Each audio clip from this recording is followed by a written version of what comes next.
of great monks like Luang Por Man, Luang Por Tet,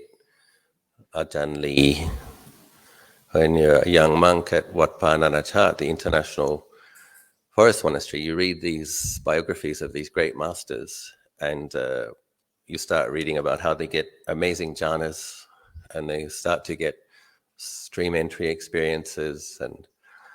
how they're practicing very hard to finish off the last of the kilesas to get the final fruit of arahantship. So it's very inspiring, very wonderful that we have such books as a reference, and that we know that there really have been,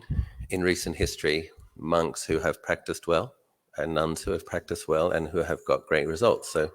of course, you come to it as a young monk and you want to be like that too.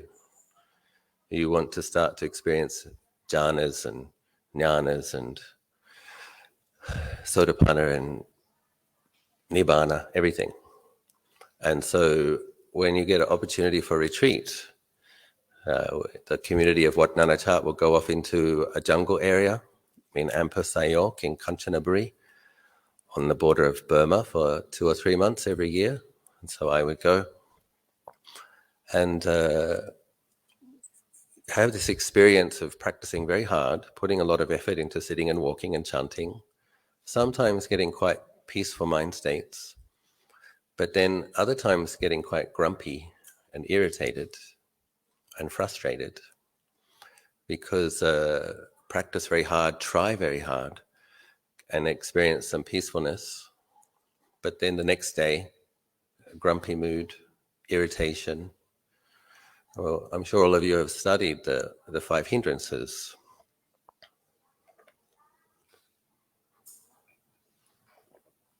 Anybody, all of us interested in meditation have to become familiar with the 5 hindrances. So we have the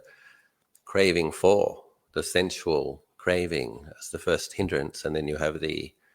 irritation and aversion as the second hindrance. So, and in my experience, when you try very hard, when you're looking at we can also look at the causes of suffering when you're looking at the Four Noble Truths, right? So we have a craving on a foundation of ignorance.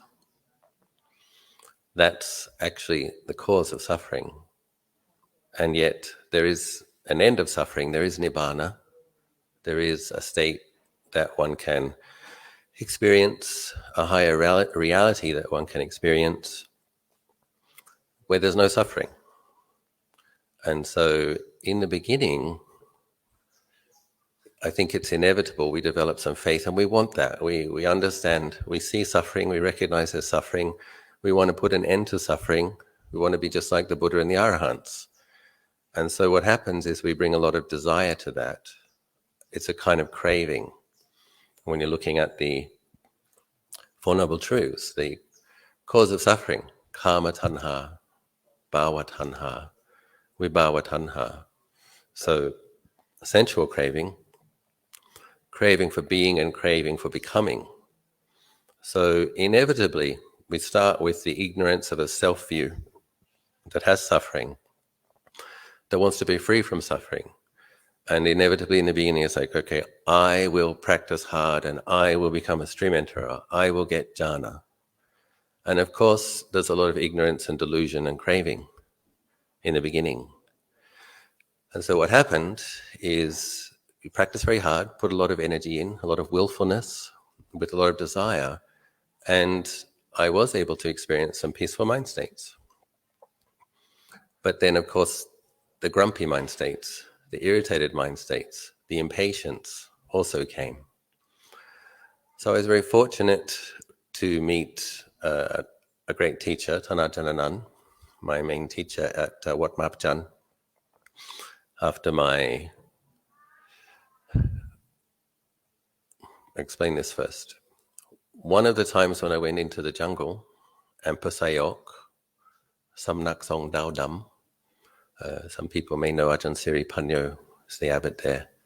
my big brother, ordained 1 year before I did. So I've been a novice for a year and a half at Wat Bananachat and become a bhikkhu,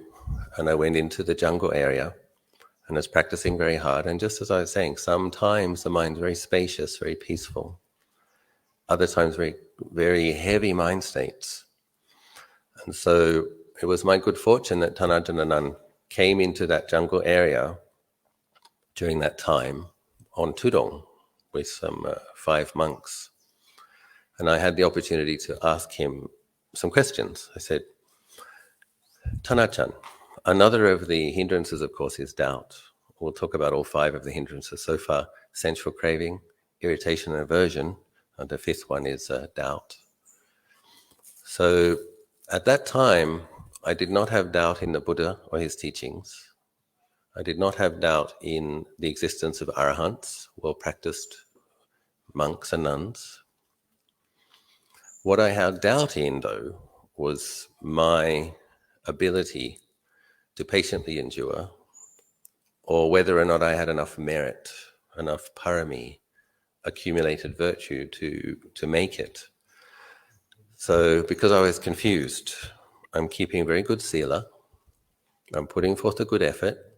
I have very strong faith, but I get these very heavy moods. I doubt maybe I don't have enough merit, maybe I don't have enough parami, maybe I should disrobe. That's my doubt. But fortunately, I was able to discuss with Tanajananand, and he said, actually, the situation, when we begin to keep very good ethical standards, we keep our sila, for the monks you keep your vinaya, practice more sense restraint, indriya samvara, meditate regularly, the mind will get more sensitive, and that's supposed to happen. When the mind gets more sensitive, it's going to notice dukkha. It's going to notice the characteristic of dukkha, dukkha laksana.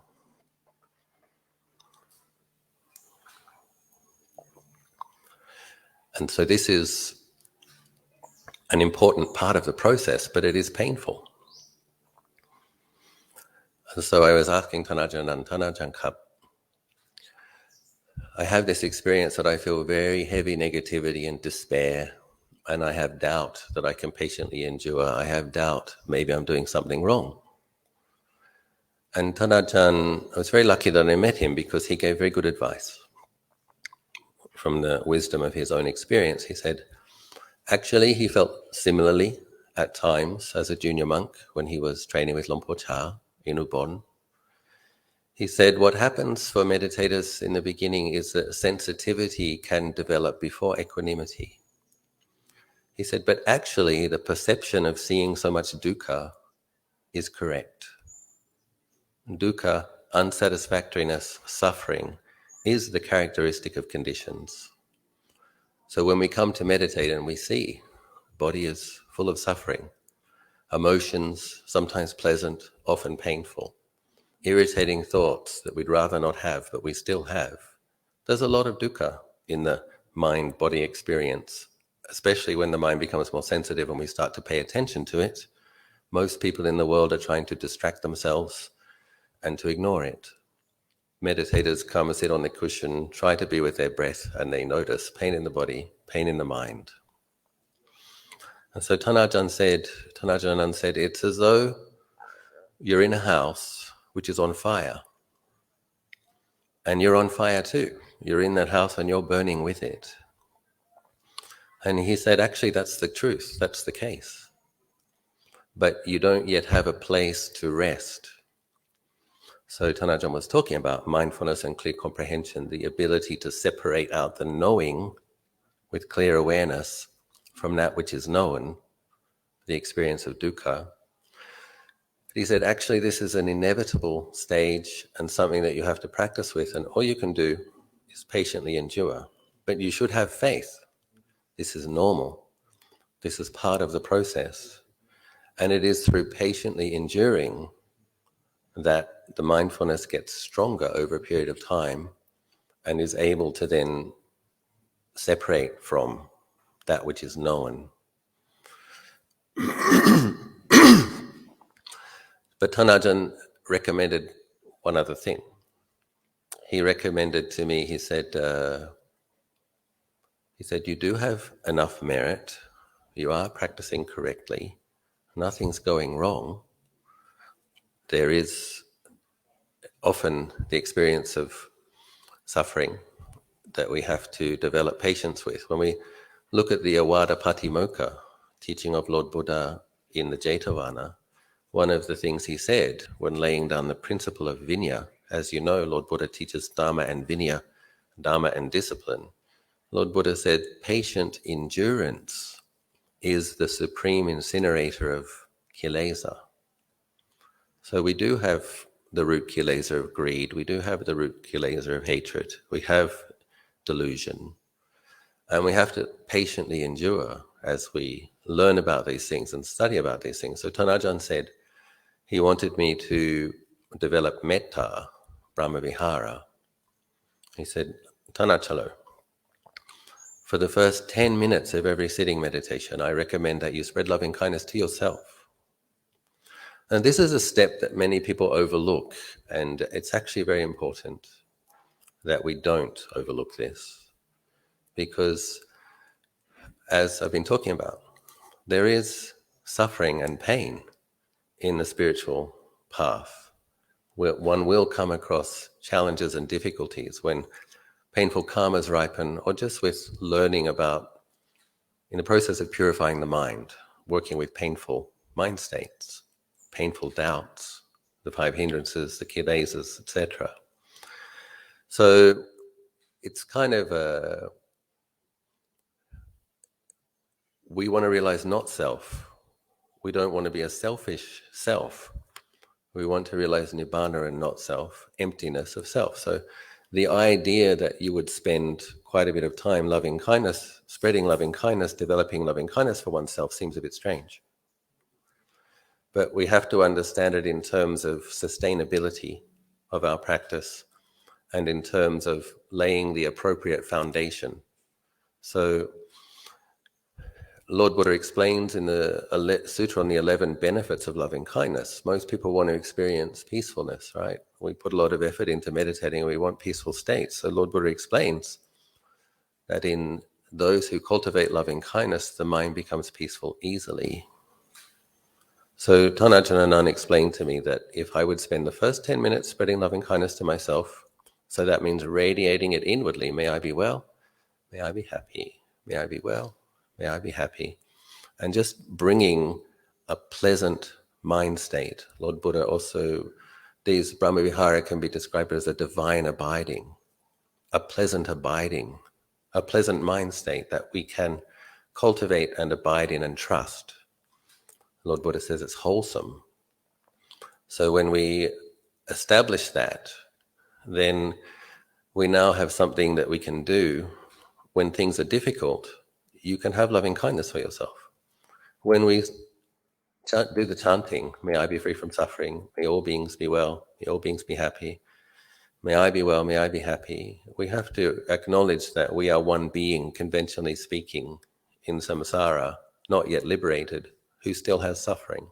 And so we have to have loving kindness for this being.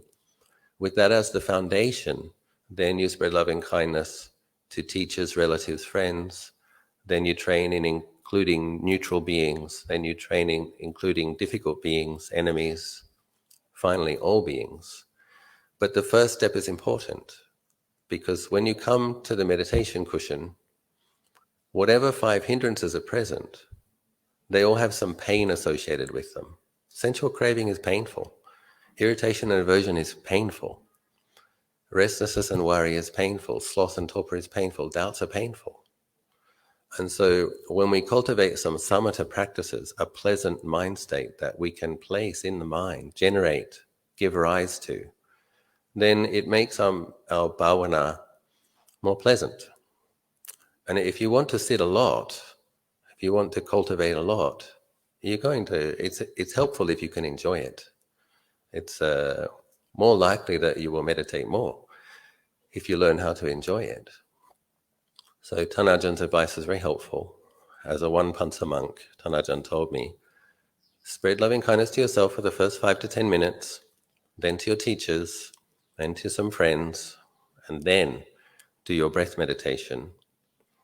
And it might not seem like much, 10 minutes, but 10 minutes 4 or 5 times a day, 4 or 5 months, 4 or 5 years,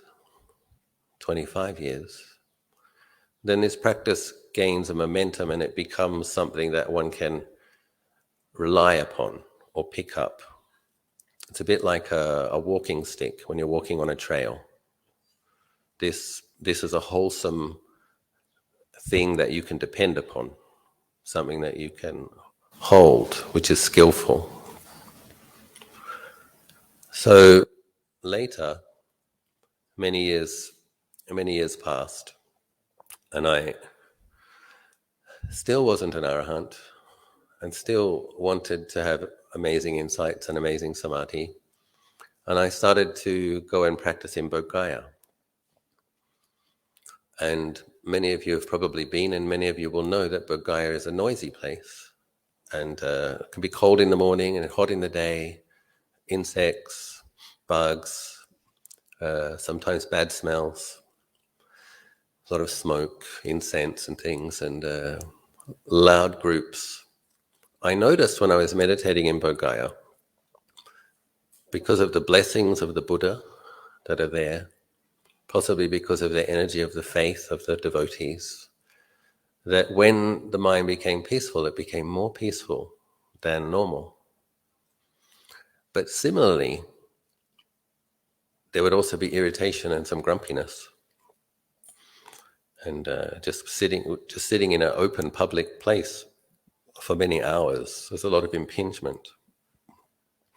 And so I found it difficult to do more than 6 hours a day of meditation in Bodh Gaya. But I wanted to do more.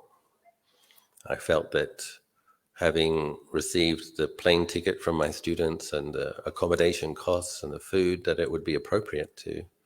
practice as hard as possible. And so I also learnt how to use the mudita citta. So suppose you're trying to meditate under the Bodhi tree, the mind's becoming a little bit peaceful, but a group comes down the stairs and around the Bodhi tree with a loudspeaker, and they do their chanting, sometimes Cambodian, sometimes Vietnamese, sometimes Sri Lankan, sometimes Thai, and sometimes several groups at the same time. And the speaker's very loud, and the mind comes out of its peaceful state, and there might be some feeling of irritation. Why do they open their speaker so loud? Why can't they be considerate to the other practitioners, etc., etc.? On one level, it's a fair enough thought, but if you think it, it doesn't give any happiness. And so I trained myself, well, what if I were to focus upon the intention of these people and to rejoice? So that when whatever group came, I would train myself internally, sadhu, sadhu, sadhu, and train myself to say, I rejoice in your faith. I rejoice that you have made the effort to come all the way to India. I rejoice in the merits that you're making. May you grow in Buddha Dhamma. And so I trained myself. You hear the speaker coming, and already I rejoice. Sadhu, sadhu, sadhu. And it became possible that to avoid the mind states of irritation and grumpiness and resentment, various kilesa, hindrances and kilesas. So then I found it was possible to increase from 6 hours to 7 or 8 hours a day, because these Brahmaviharas,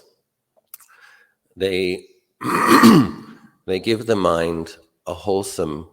mind object that produces merit and supports well-being in place of irritation, or in place of painful doubts and impatience. So as we were talking about, Lord Buddha said, patient endurance is the supreme incinerator of defilements. So this is, all practitioners need to learn a lot about patient endurance. It's something that we have to do, because this is what grinds down the old habits while we establish new habits. So sometimes practice goes well, sometimes the mind's peaceful, oftentimes there's a lot of thinking, hindrances, sleepiness, restlessness, and then we have to depend upon patient endurance. But the metta practice, when things are tough, being able to radiate loving kindness and hold the energy of loving kindness in your chest and in your upper body, it's pleasant, brightening, produces merit. The merit also supports your further growth. And the mudita practice, when you're, as I was explaining, in a situation where you could be fault-finding, but you train yourself instead to focus on what is good and to rejoice, training yourself to have wholesome responses, pleasant responses, skillful responses to support the process. So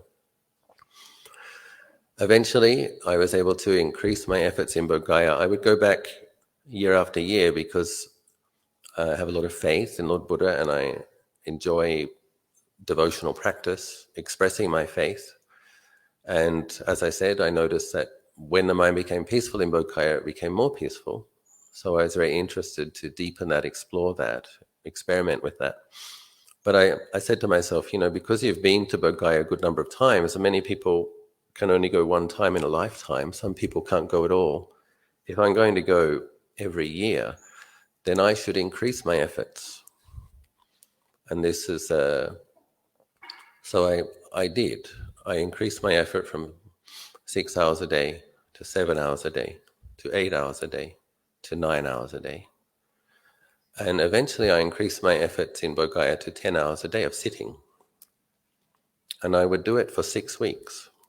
I try to do 400 hours of meditation in a 6-week period. There might be some bad weather, there might be a couple of sick days, but in general, I would try to do 10 hours a day. So that would be 4 sessions of 2.5 hours. It was very difficult to get from the 8.5 hours to the 10 hours a day. That was difficult. And again, I found that the metta practice and compassion. So suppose you're sitting for 2 hours and there's a lot of pain in the body and you just don't want to do it anymore, but you have to sit for another half an hour. And then there's also noise,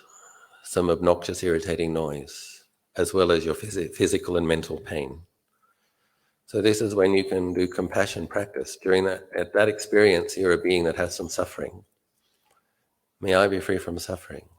May I be free from suffering. And an important thing with regard to Brahmavihara practice is that we have to be sincere. So when you make the wish, may I be well, you have to really mean it in your heart of hearts, sincerely generate that. Similarly with compassion, may I be free from suffering, you really mean it.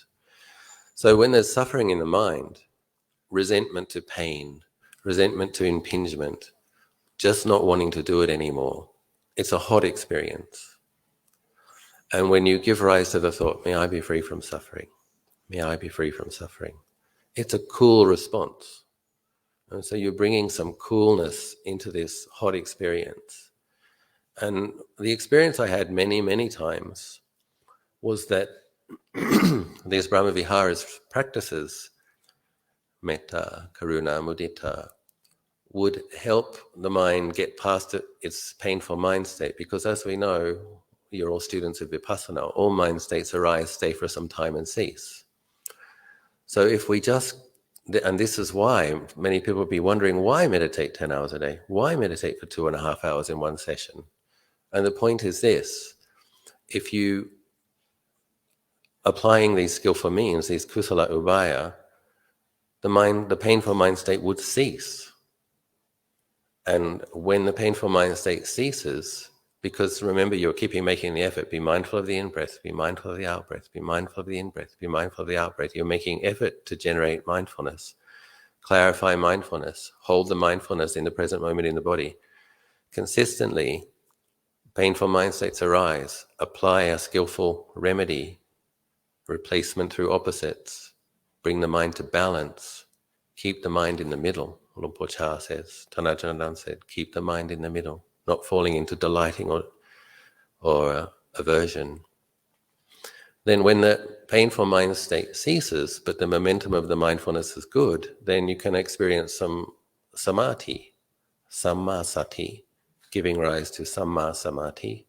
and experience very peaceful mind states.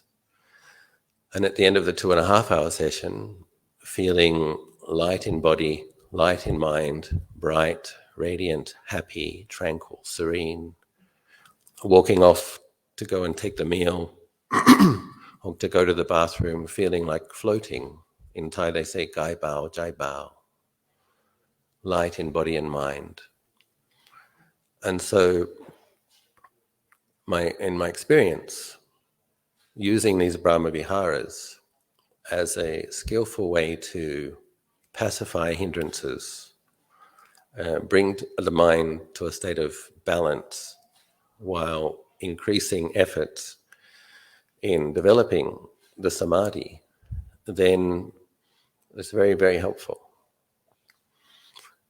And of course, if you sit longer, I mean, we all chant it, Rupang anicchang, Vedana anicca, Sanya anicca, Sankhara anicca, Vinyana anicchang. Body is impermanent, forms are impermanent, feelings are impermanent, etc. But we have our Suttamaya Panya, the wisdom that comes from studying. You have your Bhavanamaya Panya, the wisdom that comes from wise reflection, considering deeply. And then you have your Chittamaya Panya, when the mind on a deeper level really sees it. So the benefit of sitting longer, the benefits of these meditation retreats and of sitting longer for longer periods is you really get to see painful feelings in the shoulder, can't take it, can't stand it, but after 20 minutes it's gone. And if the mindfulness is good, you really notice the changing and the changing and the changing and the cessation. As can be an experience of letting go, of a feeling of self-suffering, and having experience of a boundless, spacious peace. Similarly with the hindrances, irritation, aversion, resistance, resentment. May I be well, may I be happy, may I be well, may I be happy, and then it's gone. No aversion, no irritation, no resistance, just contentment, peacefulness, stillness. And so the benefits of increasing one's efforts and of learning to apply the Brahmaviharas to bring the mind to balance, to pacify the hindrances, are that you're much more likely to experience some Samma Samadhi and much more likely to experience some Vipassana Jnana, where the mind sees impermanence and not self more deeply in a profound way, that in a way that weakens and begins to uproot delusion. With regards equanimity Brahmavihara, so this is what I think for anybody who wants to develop equanimity, upekkha, I think meditation is the best way, because when you come to sit, the first two hindrances, liking and not liking, sometimes you don't want to sit, but you sit. Ajahn Chah said, the correct way to practice is you practice when you want to, you practice when you don't want to, you practice when you're diligent, you practice when you're lazy, you practice when it's peaceful, and you practice when it's not peaceful. In doing this, you learn about mind states, you learn about moods. And suppose you come to sit and you don't want to sit, but after 15 minutes the mind is peaceful. You'll learn not to trust these moods. You'll learn the benefits of sitting consistently. And so when we come to sit, we have to patiently endure with painful mind states. And when we begin to experience Kanika Samadhi, some samadhi for 5 minutes, there is some equanimity in that, some aloofness from hindrances to some degree for some moments, some balance, some equipoise. And then you sit longer and train to sit for longer periods, and you get these upachara samadhi, 15 or 20 minutes of coolness. And you can experience what is the mind like when it's not swayed by liking or disliking. What's the mind like when it's still, content, peaceful?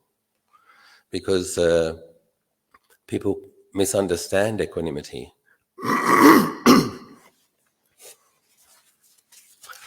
People can think that equanimity is indifference. And this, of course, is the near enemy.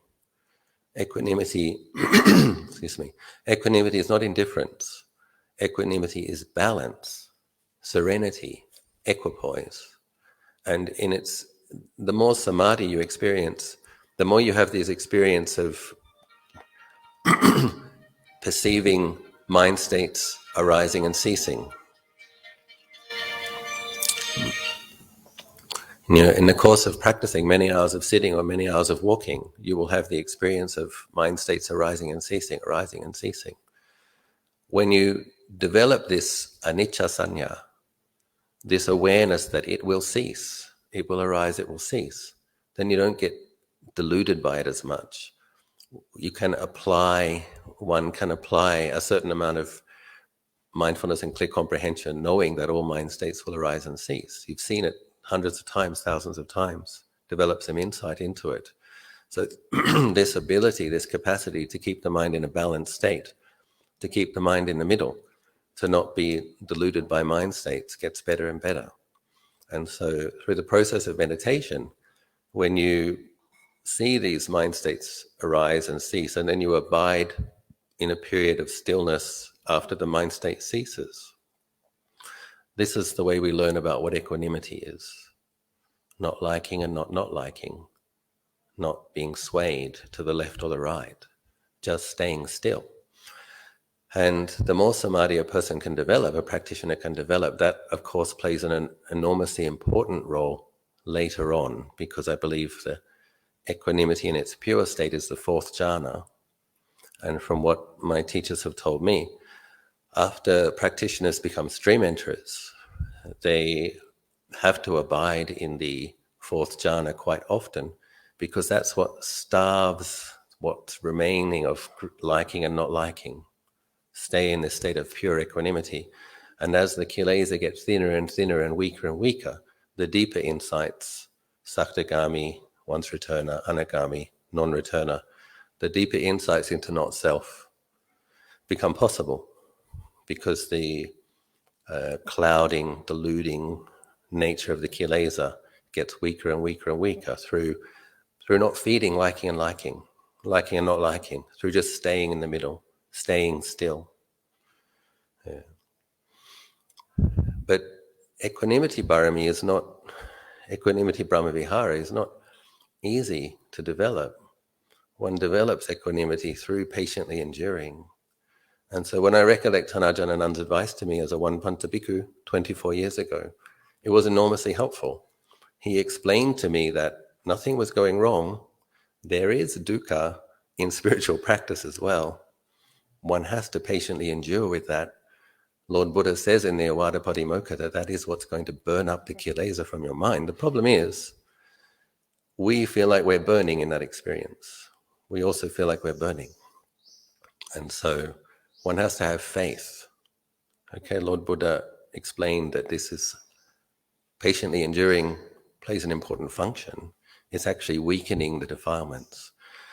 Ajahn Anand explained, through patiently enduring with them and keeping on intending to be mindful of one in-breath,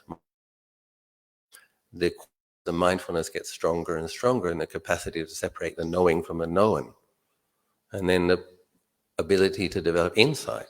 seeing it clearly. What does mindfulness do? Good mindfulness sees things according to their true nature, arising and ceasing, unsatisfactory, not self. So I'm very grateful to Lord Buddha, I'm very grateful to Ajahn Anand, and I can see 25 years later that applying the Brahmaviharas, cultivating the Brahmaviharas and practicing regularly, that there is less suffering. That there's, excuse me.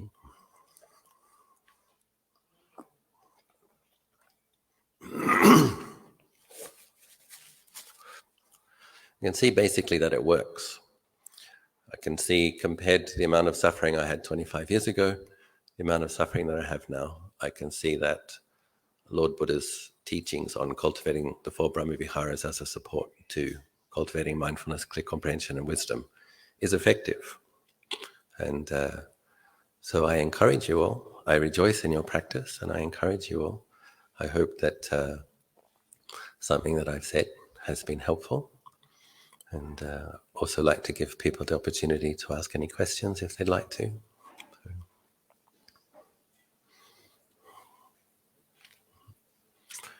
Mi คำถามไหมครับมีใครมีความสงสัยไหม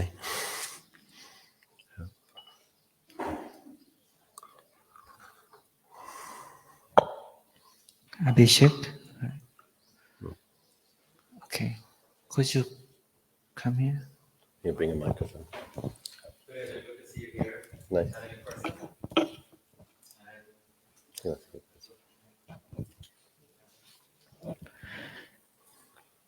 One thing that I've been wondering about is I really enjoy meditation practice as a beginner, and also maybe on mundane level, I really enjoy running charity projects and fundraising projects, etc. This is something I'm good at, getting people together to help out. So one question often comes, deep down inside there is a desire to meditate more, because I know that would be truly useful even to run spiritual organizations. But perhaps my conditioning, it always keeps on thinking of new ideas of charity projects, etc. So at this point, being quite a beginner, I wonder if I should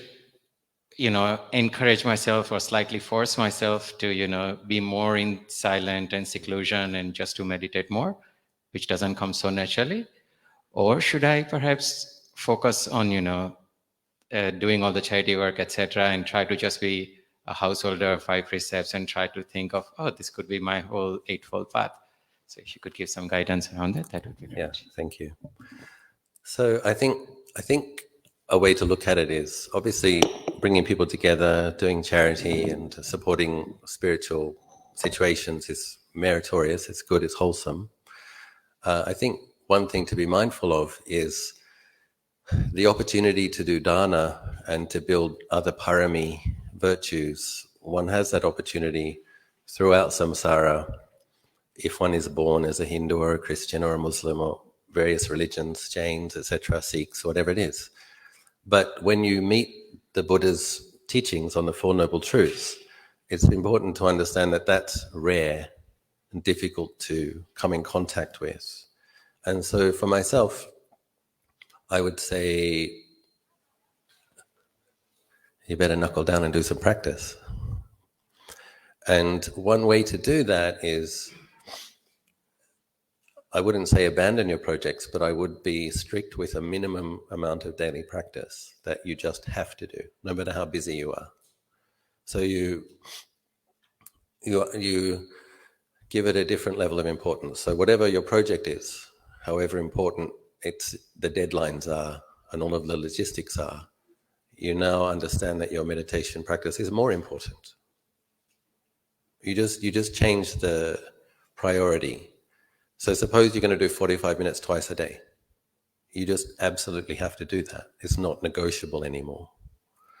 So often that will manifest as being the thing you do first thing in the morning, not the thing you do at the end of the day when you're exhausted, for sitting there falling asleep.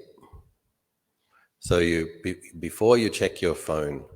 before you look at anything on social media, you get up, you wash your face, you brush your teeth, you bow, and you meditate for 45 minutes.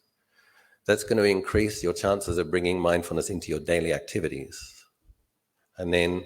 before you sleep, you will meditate again. And if a person does that, the usual progression is one sees the benefits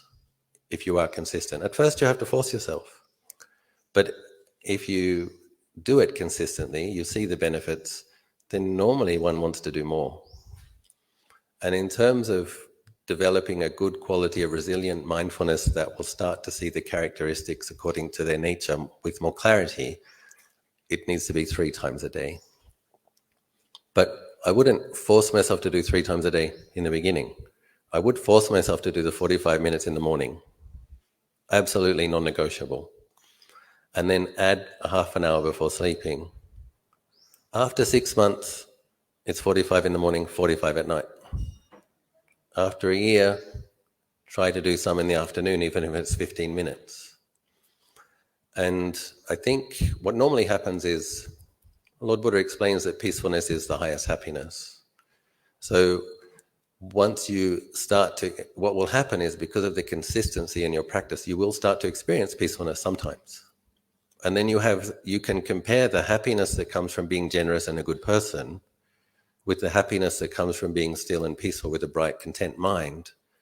And you will know, this is really good. This is better, actually.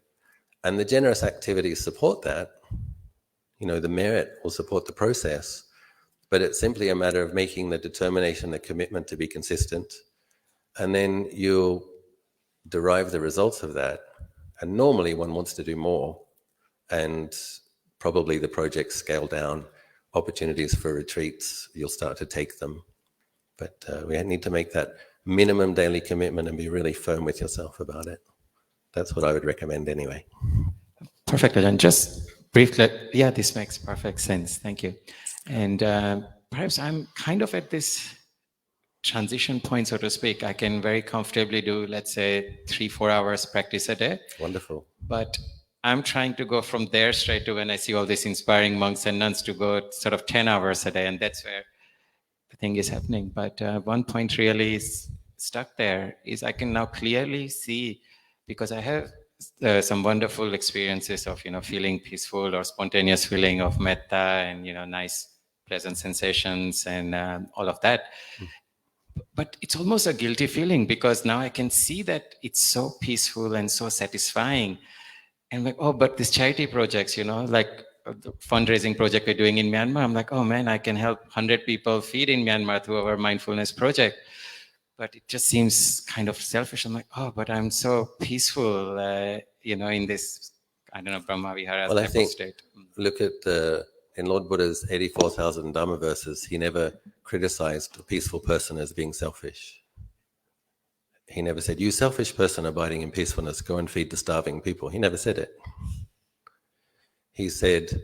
here are the roots of trees, here are empty places, meditate now, lest you regret it later. There's no end of starving beings in samsara. So I've also been involved in feeding 150 hungry families in Bodh Gaya for the last year and a half. One does what one can, but it's middle way. And I'm very happy to hear that you can do 4 or 5 hours a day. That's great. What I would suggest then is, can you take 1 month twice a year, or 6 weeks twice a year, where you try to do 8 or 9, because then you're increasing you've got a good foundation of dana and consistent practice. But when it's getting to 8 or 9 hours a day, you're really increasing the chances of having a genuine deep insight. So, which is, when we've met Buddha Dhamma, I think that's what we have to try to do. We have genuine insights into the 3 characteristics. But that's what will help us meet the Buddha's teachings again in future lives as well, is actual sincere practice of Buddha Dhamma. Thank you so much. Very useful.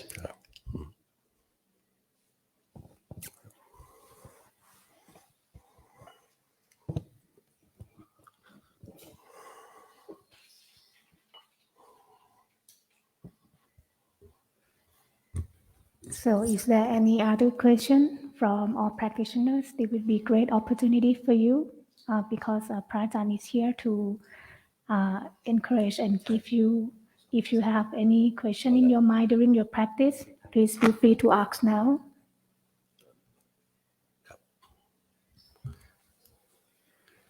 อาจารย์ทาบอกว่าโดยจากนี้ให้ถามเป็นภาษาไทยก็ได้ แล้วก็ให้อาจารย์ตอบเป็นภาษาไทยครับ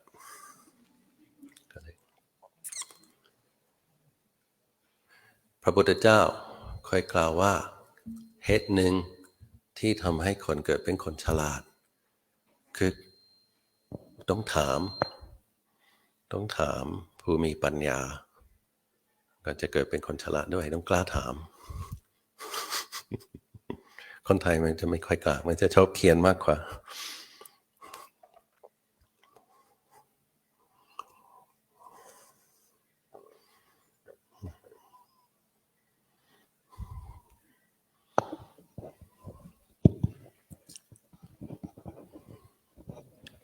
ขอถวายความเคารพต่อพระอาจารย์ครับ นะครับ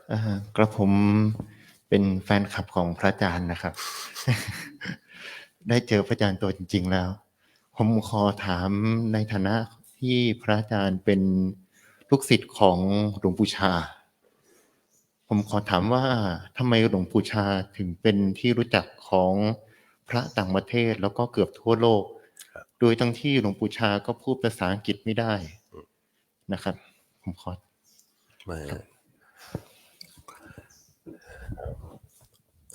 ผมเองไม่ได้เจอหลวงพ่อชาตัวจริงแต่ผมบวชที่วัดของหลวงพ่อชาวัดนงพาพงและผมเจอลูกศิษย์ของท่านที่เป็นมหาเถระที่ปฏิบัติดีปฏิบัติชอบเช่นหลวงพ่อเลียมที่เป็นเจ้าวัดปัจจุบันแล้วก็ท่านอาจารย์อนันต์ท่านอาจารย์เปียกท่านอาจารย์ตันก็เลยเรามีความรู้สึกเหมือนกับเราพบท่านเหมือนกันเพราะว่า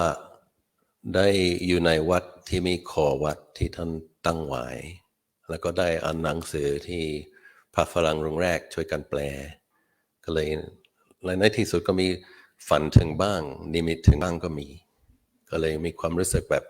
หลวงพ่อชาเป็นหลวงปู่แต่ทำไมถึงจะมีชาวต่างประเทศมาอยู่กับท่านอาจารย์ว่ามันก็ต้องเกี่ยวกับบารมีที่สร้างในอดีตครับเหมือนกับพระพุทธเจ้าสร้างบารมี4อสังไขย1แสนกับใช่ไหมปัจจุบันก็มีชาวพุทธในโลก500 ล้านคนมันมีลูกศิษย์แค่ไหนมีบารมีกว้างแค่ไหนมันก็ต้องเกี่ยวข้องกับการบำเพ็ญสะสมเยอะแค่ไหนก็เลยตามความรู้สึกมันก็ค่อยคุยกับครูบาอาจารย์บางองค์เหมือนกันก็เลยเท่าที่บางที่เขาไม่ให้พูดแต่ว่า ก็รู้สึกว่าหลวงพ่อชาน่าจะเคยเป็นพระมหายานด้วยอดีตชาติน่าจะเพราะว่าวิธีการสอนของท่านมันค่อนข้างกว้างแล้วมีปัญญาแบบหลายคนบอกมันปัญญาเหมือนเซนสอนเหมือนเซนบางทีอะไรอย่างงี้มัน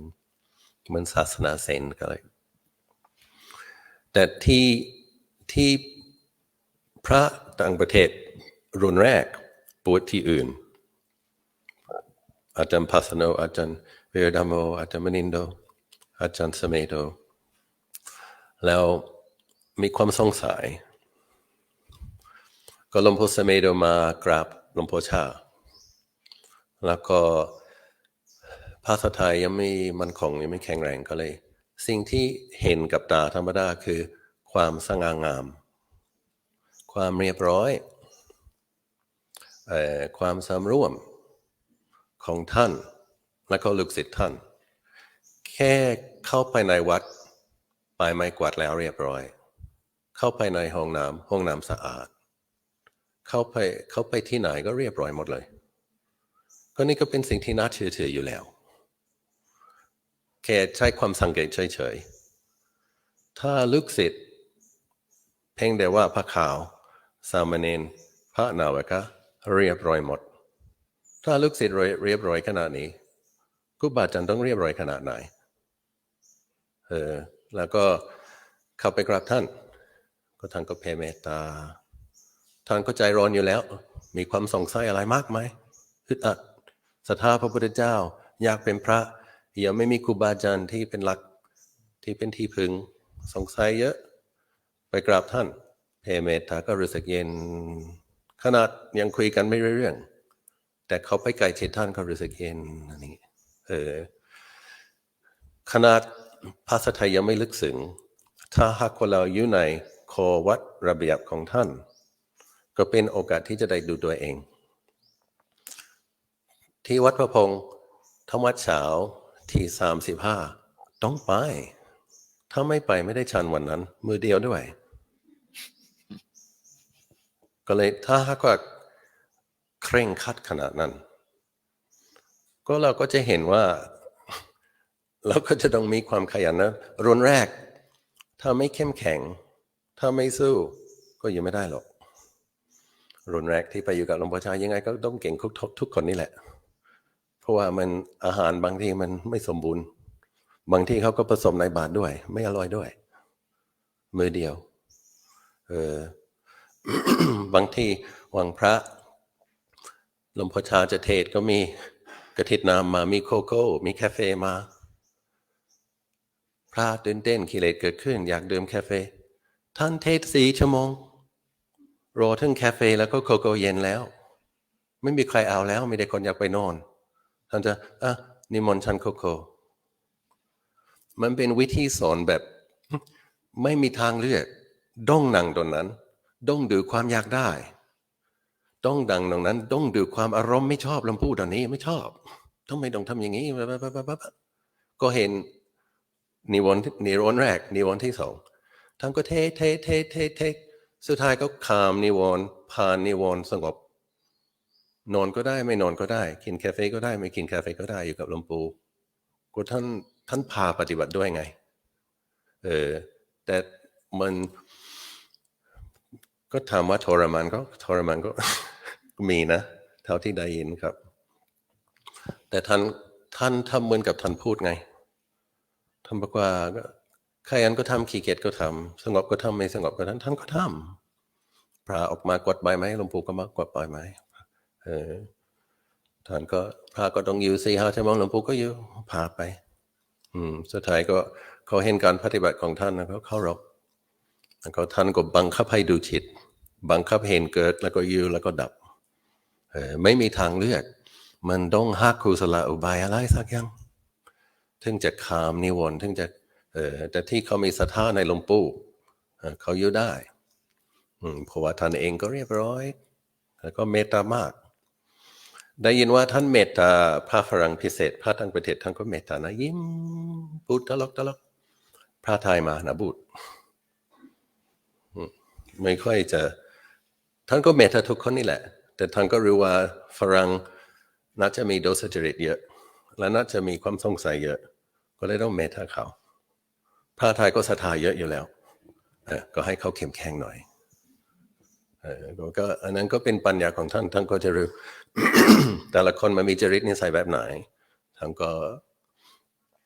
หลังจากมีรุ่นแรกมาใช่ไหมอาจารย์เสเมโทอาจารย์พัสโนท่านก็ฝึกภาษาไทยถนัดภาษาไทยแล้วท่านมีความสามารถในการเป็นลามแปลของหลวงพ่อชาพระฝรั่งที่มารุ่นแรกก็ต้องฝึกภาษาไทย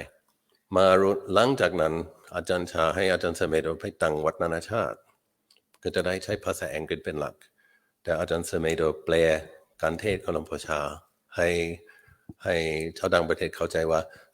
แรกเขาจะไปเยี่ยมวัดหนองพระพองบ่อยหลวงพ่อชาก็จะไปเยี่ยมวัดนานาชาติบ่อยอะไรอย่างเงี้ยความเป็นมาเนาะแต่ว่าเป็นข้อวัดปฏิบัติของท่านถ้าหากมีใครอยู่ในข้อวัดปฏิบัติของท่านก็ส่วนมากจะมีสติสัมปชัญญะแล้วก็ปัญญาโตขึ้นเรื่อยๆไปเรื่อยๆครับอาจารย์ก็เชื่อว่าเคยสร้างบารมีมาเยอะอยู่ถึงจะได้มี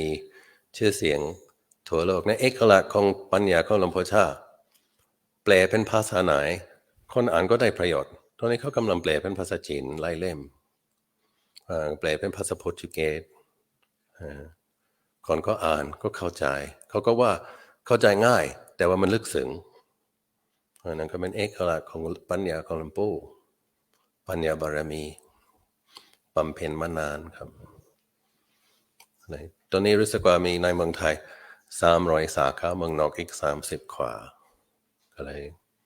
ส่วนมากพระ 4-5 รูปนี่แหละมันไม่ได้วัดใหญ่เนาะแต่ว่ามันเขาก็ศรัทธาทุกทีครับ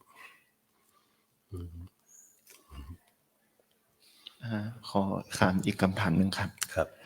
อุเบกขาในภาษาไทยแปลว่าการวางเฉยครับแล้วการวางเฉยของพระอาจารย์ให้ความหมายว่าอย่างไรครับจริงๆแล้วมันต้องมีสมาธิวางเฉยมันก็ต้องถ้าหากก็เป็นอุเบกขาจริงๆก็ต้องมีความสามารถที่จะอยู่ตั้งมั่นไม่ยินดีไม่ยินร้ายถ้าหากว่าเราอยากวางเฉยมันวางเฉยมันไม่เหมือนกับเฉยๆใช่ไหมวางเฉยคือไม่ยินดีไม่ยินร้ายถ้าหากว่าเราจะไม่มีความยินดีไม่มีความยินร้าย ก็ต้องมีสติแล้วก็ต้องมีสมาธิแล้วก็ต้องมีปัญญาบ้างมาร่วมกัน ไม่อย่างนั้นยังไงก็ไปซ้ายไปขวาก็เลยอาจจะเป็นสัมมาสติสัมมาสมาธิถึงจะได้มีพรหมวิหารที่แท้จริงอุเบกขาไม่อย่างนั้นเห็นอะไรก็ชอบก็ชอบเห็นอะไรไม่ชอบก็ไม่ชอบก็เลยต้องมีความตั้งมั่นถ้าเป็นอุเบกขาพรหมวิหารอุเบกขาบารมีครับ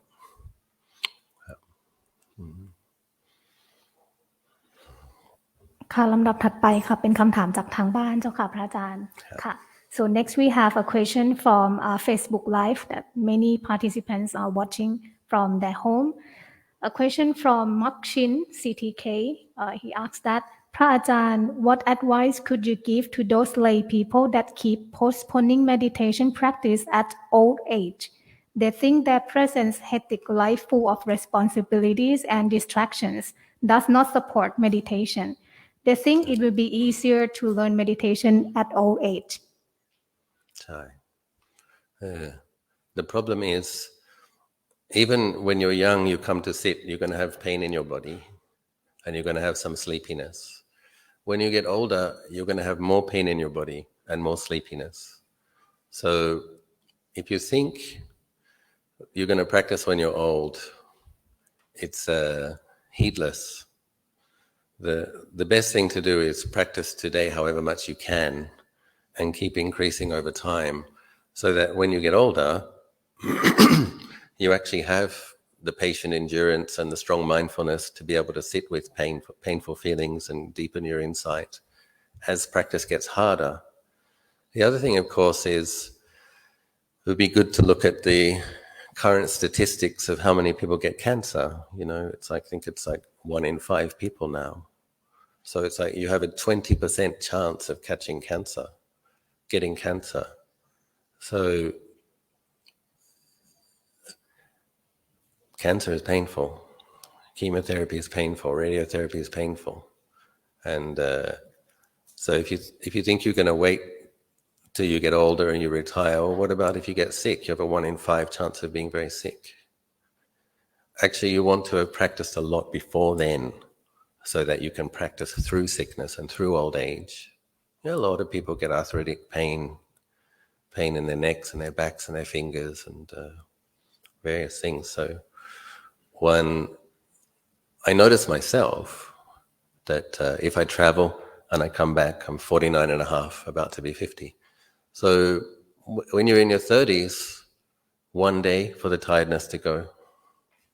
When you're in your late 40s, go to Bangkok, come back 2 or 3 days before you feel your normal energy. So go to India 6 weeks 10 years ago, come back after 4 or 5 days, feel normal. Go to India 6 weeks now, come back, take 2 weeks to feel, for the body to recover its energy. And so it's like, you have to understand that you will feel tired more quickly and the vital energy force of the body is less. So when we get old, ideally, we've already cultivated mindfulness and patient endurance and virya barami, effort, adhitthana barami, so that we can apply it when life gets more painful and when there's less energy. So yes, please don't be heedless. Please practice today as much as possible and steadily increase. I mean, when I was a young monk at Wat Nanachat, they have what they call the Nesajik, the all-night practice every 1 Phra. And there were about 10 or 15 village ladies that would sit straight all night. No monk could compete with them. And Luang Por Biek came to visit, and then a novice is inspired, and he's asking, Luang Por, I want jhana. How can I get jhana? And he looked at him and he said, well, you better go and ask those old ladies. So the way you get it is you force yourself to sit all night, once a week. Eventually you'll get it. So it's possible, but they have strong faith and they already have ability to patiently endure. The old ladies in Isan, I don't know how many of them are left now. I'm talking about 25 years ago. But they're very inspiring. Sit all night. The monks are on the asana, trying, sowing the causes. So,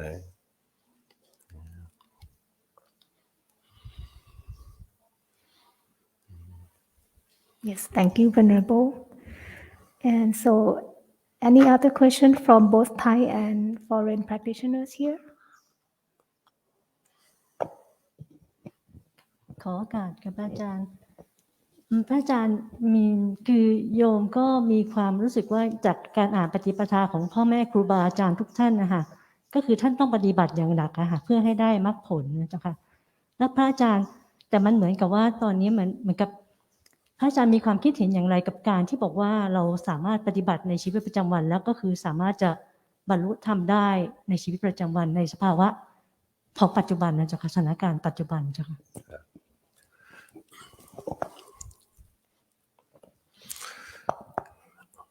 สำหรับคารวะที่ต้องปฏิบัติในชีวิตประจำวัน มันมีทุกวันนี้ก็มันกับมีสองฝ่ายดูมีฝ่ายหนึ่งที่จะว่าดูชิดทุกฮิริยาบถก็พอดูชิดทุกฮิริยาบถแต่ถ้าหากว่าพูดถึงการดูจิตแล้วถ้าเราดูจิตเป็นจริงๆทำได้จริงๆถ้าหากว่ามีอารมณ์อกุศลเกิดขึ้น ถ้าสติของเรามันดีจริงๆเวลาเราดูอารมณ์นั้นมันจะหายนะมันไม่ใช่เราจะดูอารมณ์อกุศลดูเลยแล้วก็มันก็เราก็ต้องยอมรับว่าเราก็ต้องถามตัวเองว่าแล้วสติดีแค่ไหนเวลาเราดูจิตเรามีกำลังแค่ไหนเราดูไปเลยไหมแล้วไม่มีความเปลี่ยนแปลงไหมแล้วเราดูแล้วก็ให้ระงับได้ดูแล้วก็วางได้เพราะว่าถ้าหากว่าสติมันดีมันครูบาอาจารย์ก็สอนว่าดูแล้วก็ว่างดูแล้วก็ว่างดูแล้วก็ว่างไม่ถ้าดูไปเลยถ้าหากว่าเป็นกิเลสแล้วก็ต้องดูแล้วก็ต้องฝืนแล้วก็ต้องว่างชำระออกจากจิตถ้าหากว่าเราอยากมีกำลังพอที่จะทำแบบนั้นก็ต้องนั่งสมาธิในรูปแบบต้องทำถ้าเพื่อสมาธิมันจะทำให้เราสติของเรามีกำลังใครๆก็มีสติแต่ส่วนมากเป็นสติอ่อนแอถ้าเราอยากให้สติดีสติแจ้งก็ต้องนั่งในรูปแบบพยายามให้มีสมถะให้มีสมาธิบ้างเพราะว่าเวลาเราดูอารมณ์เดียวเช่นลมหายใจเข้าออกเป็นอารมณ์กรรมฐานอันนั้นก็เป็นโอกาสที่จิตจะได้ร่วมแล้วก็มีพลังมันก็มีกำลังมันจะได้ดูอารมณ์เดียวสักพักมันจะมีกำลังมากขึ้นมีโอกาสที่จะดูจิตแล้วก็ร่างกายในทุกอิริยาบถในชีวิตประจำวันมีมากขึ้นเพราะฉะนั้นอาจารย์ว่ามันที่อาจารย์อธิบายกับคนนี้เมื่อกี้นี้ในที่สุดต้องนั่งวันละ3 ครั้งอาจารย์ว่าเท่าที่อาจจะมีประสบการณ์ถ้าหากว่าเรานั่งเฉพาะกลางเย็นส่วนมากจะง่วงจะมีทีนามิดะจะมีนิวรณ์เยอะถ้าหากว่าเรานั่งเช้าช่วงบ่ายก็สติมันจะค่อยๆอ่อนแอแล้วดูไม่ทันแล้วก็เลยแต่ว่ามันให้เราทำวันละ3 ครั้งตอนแต่วันแรกมันจะยากต้องค่อยๆฝึกค่อยๆฝืนค่อยๆเพิ่มนั่งสมาธิช่วงเช้าครึ่งชั่วโมงเพิ่มกลางคืน15 นาทีอีกสักพัก45 นาทีเช้า15 นาทีบ่าย45 นาทีกลางคืนอีกสักพักก็ชั่วโมงบางคนอาจจะมีความถนัดการเดินจงกรมมากกว่าอันนั้นก็โอเค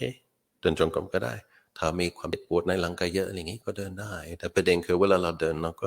ตั้งใจเจริญสติในรูปแบบเป็นช่วงหลังจากนั้นเราก็ต้องตั้งเจตนาว่าเราจะมีสติในทุกอิริยาบถแล้วก็เราจะรู้ตัวทันเวลาเรารู้อารมณ์รู้แล้วก็ว่างเท่าที่รู้แล้วก็ว่างไม่ใช่ดูไปเฉยๆถ้าทำแบบนั้นเป็นระเบียบเป็นวินัยมีการฟังธรรมมีการสวดมนต์มีการนั่งสมาธิเดินจงกรมในรูปแบบวันละ2-3ก็มีโอกาสที่จะมีวิปัสสนาญาณมีแต่อาจารย์ว่ายังถ้าหากว่าเราถือโอกาส เข้ากรรมฐานเดือนหนึ่งปีละครั้งนั่งสมาธิเดินจงกรมวันละ8 หรือ 9 ชั่วโมงโอกาสที่จะมีวิปัสสนาญาณแล้วก็โอกาสที่จะได้มรรคผลมันจะมากกว่าเยอะอยู่เพราะว่าก็ไม่มีใครพูดว่ามันง่ายส่วนมากครูบาอาจารย์ที่อาตมาศรัทธาก็บอกว่าก็ต้องอาศัยความเพียรเยอะอยู่เท่าที่อาตมามีประสบการณ์นั่งสมาธิภาวนาที่วัดวันละ 4-5 ชั่วโมงเวลาไปภาวนาที่อินเดียวันละ 10 ชั่วโมงต่างกันมากอยู่อำนาจของบาลา5เนาะอินทรีย์5มันจะมากกว่าโอกาสที่จะมีมรรคองค์8รวมเป็นหนึ่งมากกว่าครับแต่ทำได้ทุกคนเองก็มีเทศเยอะวิทยุซีดี YouTube ฟังเทศที่ดีได้เบิดสวดมนต์ไปด้วยโชคดีเหมือนกันคนไทยที่รู้จักการใช้ไฮเทคทุกวันนี้ก็ถือว่าโชคดีถ้าหากว่าไม่รู้จักการใช้ถือว่าโชคหลายมีโอกาสที่จะหลงครั้งเยอะเหมือนกันนะครับค่ะพระอาจารย์คะมีคำถามจากทางบ้านอีก1 คำถามเจ้าค่ะ so this question is from a Facebook Live from Kun Sim. My respected to Phra Ajahn, I am a teacher and want to apply the meditation to my students. Their ages are around 5 to 15. Would Ajahn give some advices to start the mindfulness in across the age? Yeah, so I think for really young kids, it's better to do smaller periods several times. So you don't try to get a 5-year-old to sit for 15 minutes, but you can get them to sit for 2 or 3 minutes in the morning and in the afternoon. And as they get older, 5 minutes. And people who are 15, 15 minutes. Maybe increase 1 minute every year. Okay, you're 5, you can sit for 5 minutes, 6 minutes. But you probably have to guide them, keep reminding them, okay, just be with your breath, breathing in, may I be happy, breathing out, may I be happy, ยิ้มให้ตัวเอง smile at your, ให้มันสนุกหน่อย Yes, thank you very much, Ajahn. And this is for my personal question because I'm taking care of my grandparents. They are around 82, and they believe in making merit by giving dana, a lot of dana. But how can we introduce meditation practice to old age people, especially when they are 82? Yeah. So I would recommend that you do like a guided meditation on Chaganusati. So you say, is your grandparents? Yes. Okay, so grandma, I want you to think of how many times you offer katina. แล้วก็สาธุกับตัวเองสาธุให้จิตยินดีด้วยความดี how many times that you ใส่บาตรแล้วก็ระลึกถึงบุญเพราะว่าถ้าหากว่าเราอยู่ใกล้ๆเขาช่วงที่เขากำลังจะตายไปเกิดใหม่ถ้าเราให้ช่วยเขาระลึกถึงบุญที่เขาเคยทำโอกาสที่จะไปดีมันจะเยอะแต่ให้เขาฝึกก่อนให้เขาฝึกระลึกถึงแล้วก็อีกอย่างหนึ่งเวลามีคนอื่นทำก็ให้เขาอนุโมทนาเป็นด้วยเห็นไหมคนนี้ให้ดูเห็นไหมคนนี้ไปใส่บาตรวัดนั้นแม่ว่ายังไงดีไหมสาธุให้เขายกมือไหว้ให้เขาสาธุให้เขาเจริญมุดิตากับการทำบุญกับคนอื่นแล้วให้เขาระลึกถึงบุญที่เขาเคยทำด้วยความยินดีครับให้เป็นชาการุสัตติระลึกถึงความดีเป็นอารมณ์ถ้าหากก็เป็นเริ่มต้นเนาะอันนั้นเริ่มต้นถ้าหากเขาจิตเบิกบานมีความยินดีมีความพอใจที่จะดูจิตลมหายใจเข้าออกสักพักก็ทำหลังจากนั้นดูลมหายใจเข้าออกสัก5 นาทีดีไหมแม่ค่ะกล่าวขอบพระคุณเจ้าค่ะพระอาจารย์ เจริญพรครับ Have a question here. เรียนถามพระอาจารย์นะครับคือในบางคนในห้องนี้ผมคิดว่าเป็นฆราวาสที่เป็นทำงานเป็นงานประจำนะครับผมก็เป็นคนหนึ่งที่เป็นทำงานแล้วก็เป็นผู้บริหารผมเชื่อว่าหลักการ meditation เนี่ยนำไปใช้ในการบริหารองค์กรได้อยากจะฟังพระอาจารย์อยากจะรับทราบข้อแนะนำจากพระอาจารย์นะครับว่า นำหลักตรงไหนของเชิงพุทธหรือเชิงเมดิเทชัน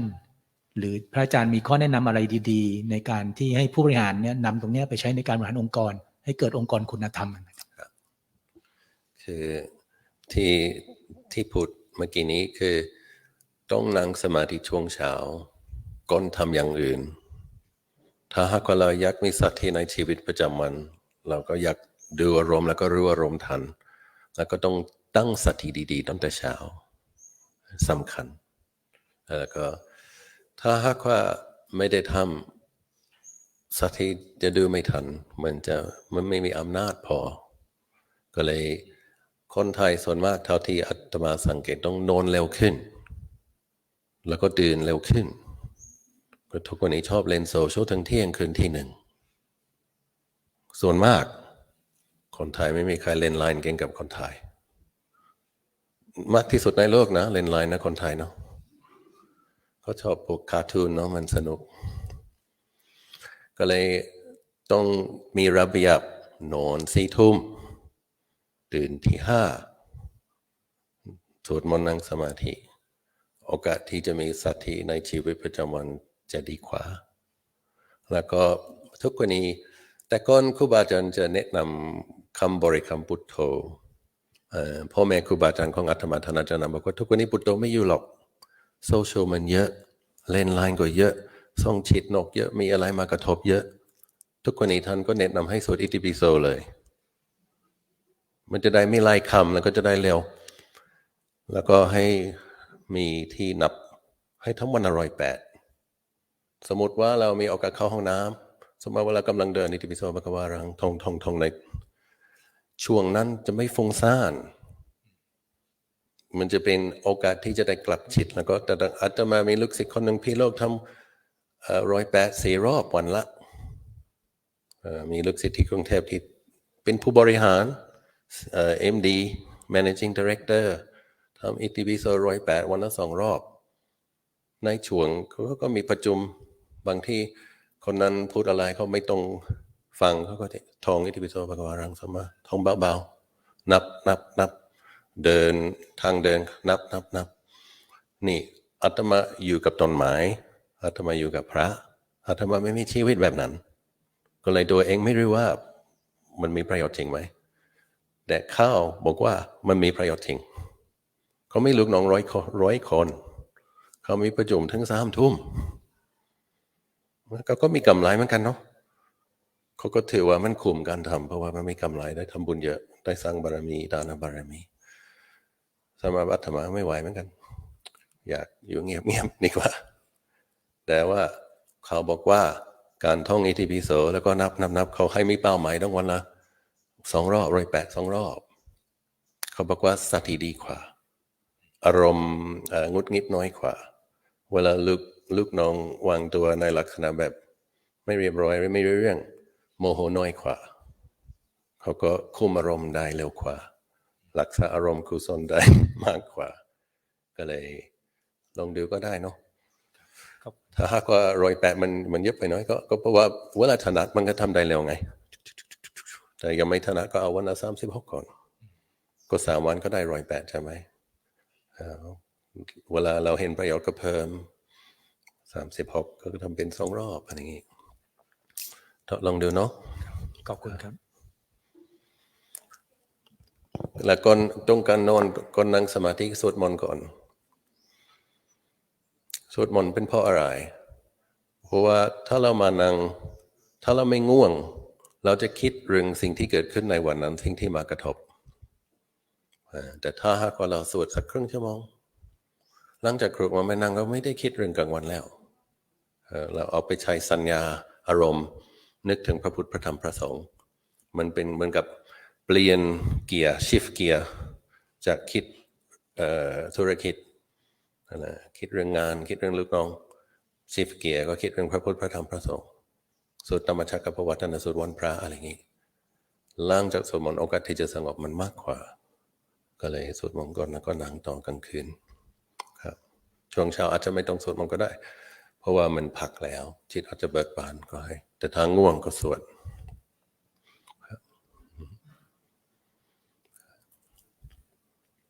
And I think this is the last question for today, for this morning, from Sri Lanka, Venerable.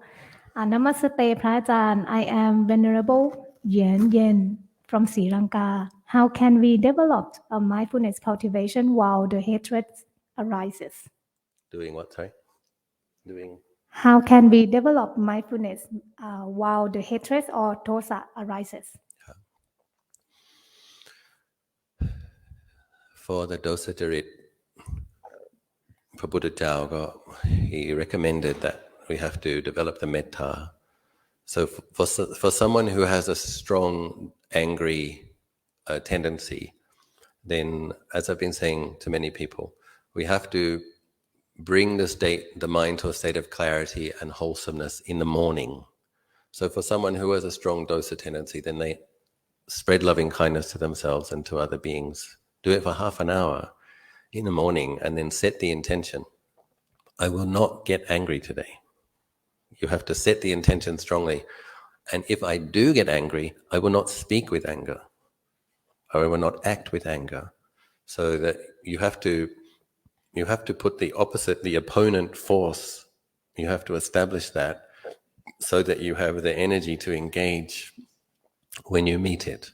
So you do the metta practice in the morning, and intention is very important. One strongly sets the intention to have loving kindness and to not react with anger. If one does react with anger, then you know you have the intention. So at least you can restrain, don't do that, don't say that, just wait for it to cool down. So yeah, daily morning practice and setting strong intention. And then patiently enduring. When the anger arises, just patiently endure. And it takes some time. These habits are deep. So it takes some time for the metta practice to develop the same power as the dosa. But this is where we have to have faith, that if you do it consistently every day, then it will get more powerful. The barami will get more powerful than the kilesa. So you have to be committed and consistent. สาธุเจ้าค่ะ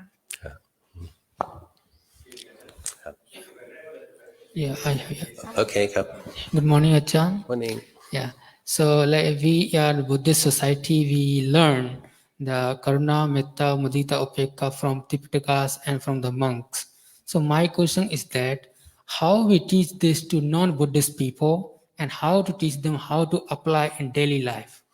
I would need your opinion about it. Thank you. I think, firstly, people have to want. They have to want to be happy. So I don't think you can teach somebody something if they don't want to learn. So first, the benefit of it. You have to explain what is the benefit of loving kindness. What is the drawback? If you don't have loving kindness, your mind is going to be oppressed with irritation and anger and aversion and ill will, resentment. But if you cultivate loving kindness, you will have less of those. You personally have less suffering because you know how to. So you have to explain the benefit of it. That's the wisdom approach. This is the drawback if you don't have it. This is the benefit if you do have it. And then we need to explain that we have to be disciplined like anything. Athletes, musicians, anybody wants good results, they have to be disciplined. So people have to be willing to do some meditation. And yeah. I think, but the whole idea of wanting to teach people who aren't Buddhists, is like, I think they have to want to learn, no? So in the Buddhist principle, and I really like it, was he would teach when he was invited to. He never walked into some place and started to teach without an invitation. And actually, Lord Buddha said, if a person isn't respectful, that's not appropriate to teach them. And I think the reason is when there were some exceptions. There were some exceptions when Ayaka said to him, answer my question or I'll throw you on the other side of the Ganges River. But the Buddha could see that Yaka was trainable, so he did teach him. But in general, for a person to truly learn, there has to be a little bit of respectfulness, a little bit of humility. They have to be receptive. So Yeah. I like sharing. I share talks and guided meditations and chants on one app, Insight Timer app, and I have a YouTube channel and I have a website.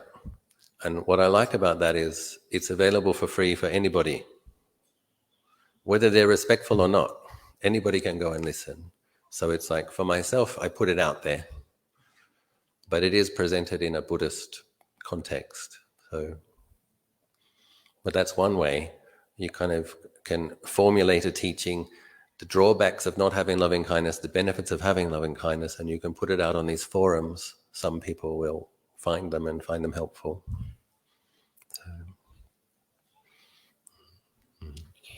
Thank you, Ajahn. เชิญพร โยมทราบว่าธรรมะของหลวงปู่ชาเป็นธรรมะที่ลึกซึ้ง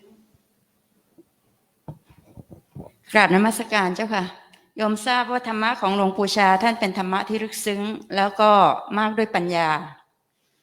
เมื่อกี้นี้มีคำถามที่ว่าถ้าคนที่อายุมากๆแล้วถ้ากำลังจะจากโลกนี้ไปท่านแนะนำว่าให้ระลึกถึงความดีที่ทำมาเพื่อให้จิตสงบแล้วก็ให้หัดมุทิตาจิตยินดีที่คนอื่นเขาได้ทำหากมีคำถามที่ว่าถ้าเราจะบอกให้ผู้ที่กำลังที่จะจากโลกนี้ไปจับภาพพระพุทธรูปพุทโธพุทโธระลึกเป็นอนุสติกราบขอความเห็นของพระคุณเจ้าเจ้าค่ะมันอยู่ที่เขาเคยภาวนาไหมหรือว่าเขาเป็นถ้าหากเขาเป็นคนที่เคยภาวนาก็พยายามให้เขามีอารมณ์กรรมฐานอยู่กับลมหายใจเข้าออกอยู่กับพุทโธหรือว่าอยู่กับอารมณ์กรรมฐานที่เขาเคยบำเพ็ญมาเพราะว่าเขาจะมีความผูกพันอาจจะมีความชำนาญในอารมณ์กรรมฐานแต่ถ้าหากว่าเขาภาวนาน้อยแต่เขามีศรัทธาจริตก็ควรที่จะแนะนำแบบนั้นระลึกถึงภาพของพระพุทธรูปที่เขาชอบแล้วก็ระลึกถึงครูบาอาจารย์ที่เขาเคยกราบระลึกถึงสถานที่ศักดิ์สิทธิ์ที่เขาเคยไปอาจจะต้องเป็นสิ่งที่ยากกว่าแต่ว่ามันยังไงก็เวลาเขาระลึกถึงเขาก็เบิกบานเขาก็อารมณ์ดีใช่สาธุเจ้าค่ะใช่ครับก็ต้องดูความเหมาะสมแต่ละจริตนิสัยเนาะเจ้าค่ะถ้าเขายินดีที่จะฟังสวดมนต์ก็เปิดสวดมนต์ให้เขาฟังด้วยครับสาธุเจ้าค่ะกราบโมทนาเจ้าค่ะท่านเชิญพรครับ One more question here ครับ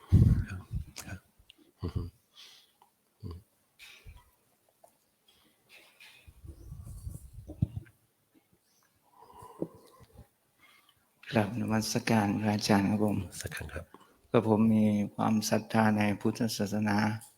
ก็เลยได้ออกบวชเป็นพระภิกษุสงฆ์ทีนี้พระอาจารย์จะพอแนะนำอย่างไรว่าเราจะทำอย่างไรให้ความศรัทธาของเรานี้เป็นความศรัทธาแบบสูงสุดจนทำให้เราปฏิบัติตนจนถึงขั้นที่ว่าบรรลุหรือว่าหลุดพ้นครับผมขอบคุณครับก็ที่เรามีศรัทธามันเป็นมรดกของเราแต่ถ้าหากเราอยากให้ศรัทธาเป็นหนึ่งในปาละมีอำนาจเราก็ต้องพรบความเพียรในการปฏิบัติเพราะว่ามันมีสุตมายปัญญาภาวนามายปัญญาจิตตมายปัญญาก็เลยมันต้องทำบางทีเราอาจจะต้องไปเรียนเราก็ต้องอ่านหนังสือเยอะบางทีเราอาจจะคิดว่าเรายุ่งยังไม่สะดวกที่จะทำแต่ต้องทำแต่ที่อาจจะแนะนำคือช่วงเช้าเราก็ต้องตั้งเป้าหมายหรือว่าทำเป็นระดับเราจะยกการปฏิบัติพูดถึงความสำคัญเราจะยกเป็นที่หนึ่งแล้วดูเวลาที่เรามีในชีวิตประจำวันถ้าหากว่าการภาวนาโดยนี้แล้วถือว่าเป็นสิ่งที่สำคัญที่สุดเราก็ต้องดูว่าเราใช้เวลายังไงบ้าง ถ้าหากว่าเราต้องตั้งให้มีเวลาสำหรับการปฏิบัติเราอาจจะต้องลดการทำอย่างอื่นบ้างก็ต้องดูแล้วมีช่วงไหนที่คุยนานมีไหมมีช่วงที่เล่นอินเทอร์เน็ตนานมีไหมก็ต้องลดปริมาณแล้วก็ช่วงเช้าก็สวดมนต์นั่งสมาธิชั่วโมงนึงกลางคืนก็สวดมนต์นั่งสมาธิชั่วโมงนึงถ้าเราทำตัวเนื่องคงจะต้องเห็นอนิจจังเห็นแจ้งทุกขังเห็นแจ้งอนัตตาเห็นแจ้งแต่ต้องทำจริงๆนะก็ต้องทำในรูปแบบแล้วก็ต้องทำตัวเนื่องไม่ถอยบางทีเราไม่อยากทำก็ต้องทำถ้าเราอยากให้ศรัทธาของเราเป็นอัจฉริศรัทธาที่มั่นคงก็ต้องทำไม่ถอยด้วยถอได้ไม่ถอยขอบคุณครับ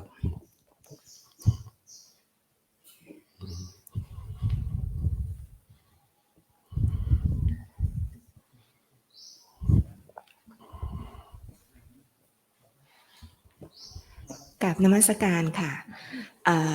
โยมเคยได้เจอกับเพื่อนๆหลายๆท่านทั้งที่เป็นผู้บริหารระดับสูงทั้งที่เป็นเพื่อนร่วมงานด้วยกันเขามักจะพูดกับโยมว่าอิจฉาจังเลยทำไมนั่งสมาธิเป็นเราก็ถามว่าลองนั่งบ้างสิเขาก็จะพูดว่านั่งไม่เป็นน่ะนั่งไม่ได้เลยเคยลองแล้วนั่งไม่ได้แบบนี้ค่ะเราจะมีวิธีการแนะนำหรือว่าช่วยให้เขามีวิธีการที่จะเริ่มฝึกได้อย่างไรคะใช่ครับก็ที่เขาบอกว่าทำไม่ได้เพราะว่านั่งแล้วก็คิดส่วนมากครับนั่งแล้วก็คิดเขาคิดว่านั่งแล้วก็จะสงบทันทีเวลาเขานั่งเขาไม่ได้สงบทันทีถือว่าเขาทำไม่เป็นก็ต้องอธิบายว่าไม่ใช่ยังไงเราก็ต้องทำเวลาเรานั่งสมาธิเราคิดมันไม่เหมือนกับเราคิดทั่วไปเพราะว่าเวลาเรานั่งสมาธิเรากำหนดรู้สักแต่ว่าคิดเราไม่ได้ลงในความคิดมันขนาดเรานั่ง10 นาทีโดยเรารู้ว่าเรากำลังคิดมันดีกว่าไม่ทำเพราะว่าปกติไม่รู้มันคิดเรื่องอะไรคิดไปเรื่อยๆพูดไปเรื่อยๆตามนิสัยตามความผูกพันแต่เวลาเรานั่งเรารู้ว่าเรากำลังคิดมันดีกว่าอันนี้เป็นเริ่มต้นเราทำตัวเนื่องมันจะมีบางช่วงที่ไม่มีความคิดมีโอกาสที่จะได้เข้าในสมาธิแต่มันยากนะจริงๆแล้วเขาก็ต้องอยากทำบังคับให้ใครทำที่ไม่อยากทำมันยากขนาดคนอยากทำก็มีข้ออ้างเยอะคนที่ไม่อยากทำก็ไม่ต้องพูดถึง พูดให้กำลังใจจริงๆแล้วคุณทำได้เพียงแต่ว่าคุณจะทำไหมเอาเริ่มต้นนั่ง5 นาทีก่อนอย่างนี้หลังเอา5 นาทีเดือนนึงถ้าเห็นประโยชน์ก็เพิ่มเป็น10 นาทีบางที่มีหลายคนที่ไม่อยากทำเพราะว่าถ้าหากเขานั่งครึ่งชั่วโมงตอนแรกมันยากไปแต่ถ้าเราให้เขาสวดอิติปิโส3 รอบแล้วก็นั่ง5 นาทีทำเป็นเดือนหนึ่งให้เขารับปากบางที่เขารับปากกับเมจิเขาก็ต้องทำเกรงใจกลัวบาปอาตมาก็ชอบใครมาวัดอาตมาช่วงปีใหม่ก็โดนหมดมีใครอธิษฐานอะไรไหมจะพัฒนาความดียังไงบ้างอาจารย์ก็ให้เขารับปากเลยมุนีที่อาจารย์ไม่ชอบที่ว่าจะพยายามฆ่าโอ้ยจะพยายามอีกแล้วเมื่อไรจะทำเลยเมื่อไรจะทำมาทำเถอะฟังเป็น10 ปีจะพยายามบางที่เรางงเพราะว่าเราเข้ากรรมฐานแบบโกเองฆ่าตอนอายุ21นั่งสมาธิวันละ11 ชั่วโมง10 วันตัวเนื่องอันนั้นเป็นเริ่มต้นของการปฏิบัติของอาตมาหลังจากนั้นนั่งสมาธิทุกวันไม่ขาดแล้วเจอคนไทยชอบชิดศรัทธาใส่บาตรสวดมนต์นั่งไม่เป็นผ่านไป20 30 40 ปีงงเฮ้ยอาตมาทำขนาดไม่ได้เป็นชาวพุทธก็ทำตอนได้เป็นฆราวาสทำไมทำไม่ได้มันเป็นจริตนิสัยบางคนก็ชอบทำบุญเป็นนิสัยก็แบบทานบารมีเนาะมันต่างกันกับปัญญาบารมีก็ให้เขาทำนิดหน่อยตัวเนื่องแล้วค่อยๆเพิ่มถ้าหากเขาทำได้เขาจะเห็นประโยชน์ครับ ค่ะกราบขอบพระคุณพระอาจารย์อย่างสูงเจ้าค่ะที่เมตตาตอบคำถามนะคะ so I would like to bring the microphone back to the most vulnerable please yes ค่ะ Thank you.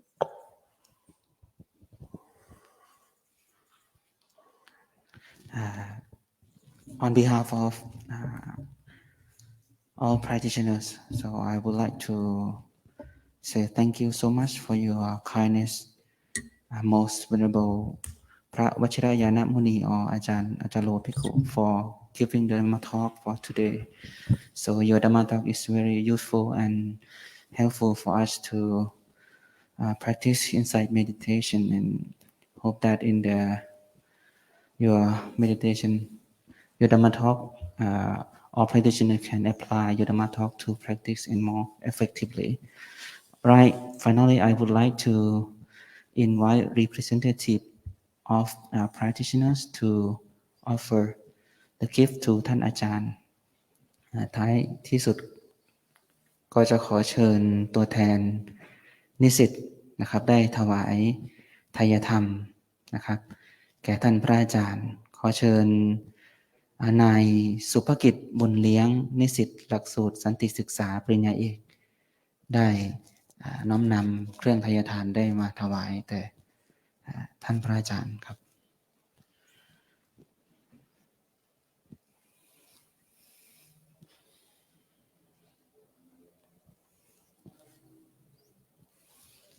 และลำดับที่สองนะครับก็ขอเชิญแดเนียลนะครับตัวแทนจาก IBSC ได้ถวายเครื่องไทยธรรมเป็นลำดับที่สองนะครับ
ต่อจากนี้ให้ผลจะให้ผลครับ